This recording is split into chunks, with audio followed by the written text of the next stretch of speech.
Hello there, everybody. We're going to be taking a lab that deals with density. And density is a ratio of mass to volume. And we're going to be taking a look at it in a couple different ways with this lab. And so we're going to be making a graph that explores the relationship between concentration of sugar found within a solution and the density of that. So just kind of a little different twist on what we're doing. And so I've prepared for you some different solutions of sugar solution. And so we're going to take that data, and what we're going to do from there is take some known concentrations, interpret that data through the graph, and then use the data to determine what the concentration is of unknown solutions. Okay, so we're going to be talking about different types of data along the way and so on. So I want to walk you through a little bit of the setup for this, and then we'll walk through the data that was collected for you. In this type of environment, obviously collecting data firsthand by yourselves is part of the normal procedure, but given the circumstances, I'm just going to walk you through what we did. So I took a look at a volumetric flask. Okay? A volumetric flask looks like this, and it's called that because it's only good for one actual purpose, and that's to figure out exactly 100.000 milliliters of a solution. If you look, it's just like a regular flask, and it has a little line right here. This line will mark exactly where 100 milliliters is. And it's kind of funny, as you're adding things up, you add up this fluid, it fills up to here. One drop will raise or lower this inside of this cylinder by quite a bit. So we actually get it down accurate to the drops and half drops to get it to exactly 100 milliliters. So when we're doing that, we're taking a look at exactly 100 milliliters worth of solution each time. And the question is, what type of solution are we dealing with? So we see down here at the bottom, step number 6, is we started out with just figuring out just pure water. Okay, and this is distilled water that we use. And then I created for you different solutions of 5, 10, 15, and 20% solutions, and just recorded the data for you in the data table. The data we're collecting based off of the 100 milliliters is going to be the mass of those liquids. Now this is actually a little bit trickier than a person might think, because the fluid is actually within the volumetric flask. So you had to make sure you knew what the mass of that flask was each time. Now I use different flasks to kind of cheat and speed up the process a little bit on my end, but you notice that I did have the same flask used twice. I figured I had zero, just pure water here, and so if I used that a little bit later on and I made sure it was all dry and everything, I reused that exact same one here for the 10%, because there was nothing that I introduced besides pure water. But for the other ones, I used different different solutions in the first place, so you'll notice that each flask, even though they measure to the 100 milliliters mark, they're going to be different volumes, or different masses, because they're different flasks in there. So as I added 100 milliliters of 0% solution, I found that the mass of the flask and the sugar together, or the water together, was 159.99. As I added the 5% solution up to the 100 milliliter mark, you see that I found the mass of the flask and that 5% solution was 162.61. The 10% solution ended up being 163.67, 166.93 for the 15%, and for the 20% I had 168.73. Now that's the mass of the flask as well as the solution. Okay, so you do see that we have we want to find a relationship between the sugar and its density. Okay, so be careful there. The flasks are all different, and so we have to subtract. We want to find just the mass of the sugar itself, and we're going to make that as a ratio compared to the volume. And the nice thing about a 100 milliliter flask is you're going to divide this column by 100 every single time, because we use the exact same amount of fluid each time. So from there, you're going to be figuring out your density of your solution. Okay, that's for this part. Now, you're going to have to graph that. Everybody loves graphing, and we're doing this at the beginning of the curriculum, so we got to walk through a little bit of how do we graph things. Okay, so I'm looking on page 2 of our lab, and it tells you in the calculations we're going to use graph paper to plot our data.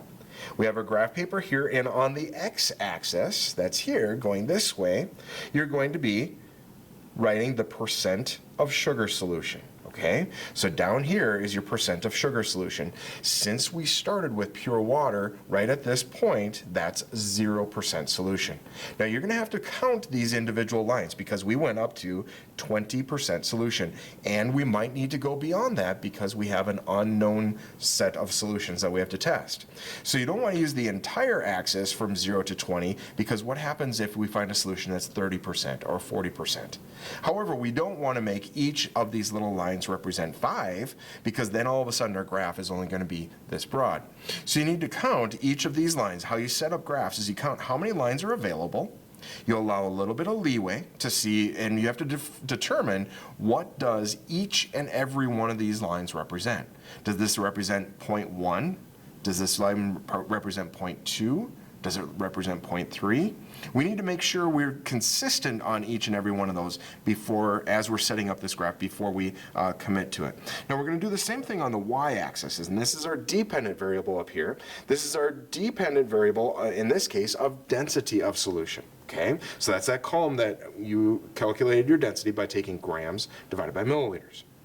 Now, you'll have to figure out, before we commit to any numbers here, we're going to have to figure out what our densities range in, and notice that if we had water, pure water has a density of around 1, okay? So we're going to be doing our math, we're going to be doing those pieces, but you're going to have to figure out what do each and every one of these lines, keeping in mind that we want to use up our full graph, and define. Maybe this is a 0.002. Maybe this is a 0.005. I don't know. You need to calculate that out first. Plan out your graph. Decide for yourself, define what each and every one of these lines represent number-wise, then you can plot your data. So what are you going to be plotting? Once you've set up your dependent and independent axes, what you're going to be plotting are these 2 points. Okay, the percent of solution and the density. Okay, so you're going to be doing that, and then as you go through with those, then you're going to be going through and making a line of best fit. Now, this is not a connect the dots activity. Okay, the data was collected, and there's going to be different variances and so on. We do a line of best fit, which means if you see one point is a little bit up above, what's another point that's equal or very similar to amount below? Okay, line of best fit. And then, once you've done that line, then you can start to plot in some other things. Now, you have unknown solution A, unknown solution B, and Sprite. Okay, so I took a soda. The lab was originally written for Coke, but I decided to use Sprite this time. So I did the exact same procedure, and the question is, based on the line that you drew up here, and based on the data you collected in that slope, what do you think the sample's percents are going to be? Okay, so we're going to be using this information, and we're going to be interpolating that data. Interpolating, loosely, just kind of a rough definition, means take the data that you have existing from up here and pop the numbers into existing data and see where they might fit. Make a best guess based off of your density, so you're going to do the same thing. Pop that in and see where it fits on that line of best fit to approximate down to maybe the 100th place what your unknown solution A is for percent, unknown solution B, and your solution of Sprite. Okay, and then we're talking about the percent solution of sugar within that solution. So we're going to be popping that data in, and there is another way to do this. If you find that the numbers fall outside of the range that you plotted up here, you'll also have the possibility to extrapolate that. That means that if you assume the line was to continue the same trend that this data gave you before, you could extrapolate that beyond the scope of what you collected. Okay, so you see 2 terms were introduced in there of interpolate versus extrapolate, all based on data that we collected and how we could pop in values that exist currently if they fit within the normal scope of what we collected here, or maybe they extend beyond that. Okay, and that would be extrapolation. Now, from there, we're going to be taking a look at some other things, and you're going to see in a conclusion question, there is information on the bottle that talks about percent of solution within that bottle. So I'm just going to take a look at this bottle right here. Now, be careful because they always give you nutrition information, and that says percent based on, serving size and so on. But this, if you remember the data we collected, is how much sugar there is in every milliliter of solution. So what do we need to know? We need to know some things about how many milliliters are in this, okay? This is 1 serving size per bottle. We see that the bottle has 20 fluid ounces, which is going to be 591 milliliters, okay? Now, we should be able to figure out the density based on what you saw. You should be able to figure out how many grams, if that's true. First of all, we have we have the 591 milliliters. We don't have 100 milliliters. We have 591 milliliters. I want you to figure out, based on the data you collected, how many grams of sugar would be in here. Now, based on also what we see they give you on the bottle itself some nutrition information. So I want you to take a look, compare your data to what this food label provides for you as well. I think this gives you all of the information you should have for the density lab, and your assignment for this is to fill out your data table, to identify the percent solutions of the unknowns of unknown A, B, and Sprite.